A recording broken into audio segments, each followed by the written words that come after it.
সুপ্ৰভাত বন্ধু বান্ধৱীসকল, সকলোৰে ভাল নিশ্চয়, ভালে থাকক, কুশলে থাকক। এতিয়া মানে ফাগুনৰ পচুৱা বলাৰ লগে লগে বসন্ত আহিলে, কুলি কেতেকীয়ে বিনাব, আচলতে মনবিলাক ভাল লাগি আহে আৰু নহয়নে বাৰু। বিশেষকৈ আমাৰ বাপতি সাহন এইটো ৰঙালী বিহুটো আহিলে আমাৰ মনবিলাক এনেও ভাল লাগে।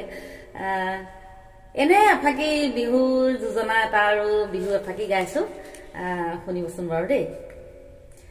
হাউলি তুলিলো চেনাই ঐ নাদৰ নোপা, নিটুপি ঐ নাদৰ নোপা, নিটুপি ঐ জোকাৰি ঐ তুলিলো লাই।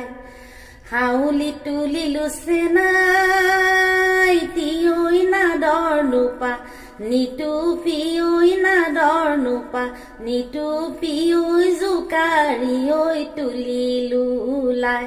মাতো মাতো বুলিছে নাই ঐ মাতিব মই, পৰা নাই ঐ মাতিব মই, পৰা নাই ঐ আছো তোমাৰ মুখলৈ, চায়ে হেৰা বহনা তোমাৰ বাবে আছো ৰৈ, দুয়ো পাতিম মনৰে, দুয়ো পাতিম মনৰে কথা।